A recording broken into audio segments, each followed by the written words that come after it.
Hi, Mark Gilbert here. I want to tell you a little story about my wife and I and a recent adventure we had in our trip to Japan.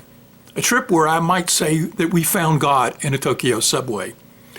We were returning to our hotel one night from the other side of Tokyo and looked at Google Maps, which had been faithfully helping us up until that point in time in finding the right subway.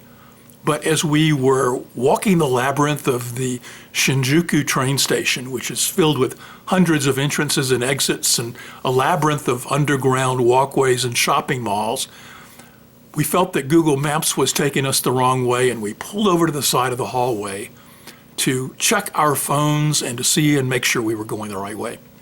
And in that moment, a young woman approached us and asked us if she could help us. And we explained that we were trying to return to our hotel over in Asakusa. And I showed her my phone and where it said we were going and that we were trying to find the gate for this particular train. And then she checked her phone and proceeded to tell us that, well, if we go the route that we are being told to go, it'll take us about 45 minutes longer to get back to our hotel than if we take this other route. And she shows us what that route is and then proceeds to walk us to the correct gate and makes sure we had the right notes in our mind as to which trains to take to get back to our hotel.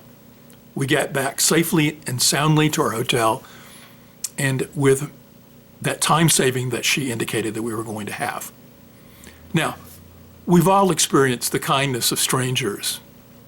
In this particular moment, it stood out for us because we were in one of those panicky moments where you're trying to figure out something in another culture, and for someone to step up and help you, it certainly was a divine intervention in that moment. You know, we teach in New Thought that everything is God. All people are God.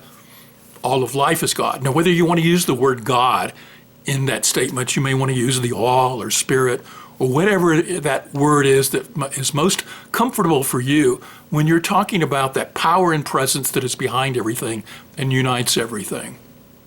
But in using the word God here, I simply want you to know that I'm talking about that spiritual essence of life that exists not only in the spiritual realm, but manifests itself and permeates all of the material realm. Hence, every person that we meet is God in form. You and I are God in form. That doesn't mean we are the God or the only God. It means we are an individualized expression of that one God. And so coming to our aid that night in that Tokyo subway station was a young woman who reminded us of the truth of the God nature.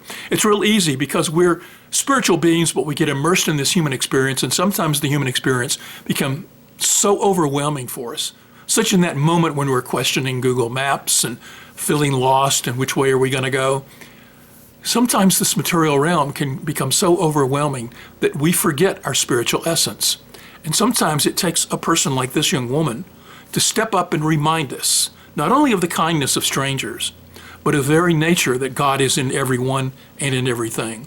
She stepped up as this divine being to assist us on our journey, but to also shake us out of our being mesmerized by the material world and to remind us of the spiritual world.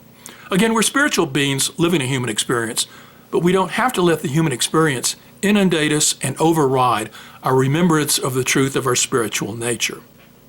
The truth is, that woman was God, but so was everybody in that subway station that night. Everybody passing by, whether they stopped to help or not. Everybody was in their own divine essence doing what they needed to do. This woman, by the very nature of her stepping up and helping us, was a way for us to step out of our being inundated in the world of form, being panicked by what was going on in this material realm, and being reminded of the truth and power of love and the connection of the human spirit. We are all one. Everyone in that subway station was one. The subway station itself was part of that oneness. If we can stand back and see the oneness in all it is, it helps us to reorient how we look at the world. And as it's often said, when we change the way we look at things, the things we look at change. When we can see the divine nature of life and all that is, as this woman helped us to remember in that moment, it changed our orientation towards how we were looking at life. Sometimes we need that little jog just to get out of the mesmerizing nature of the physical life and remember our spiritual truth.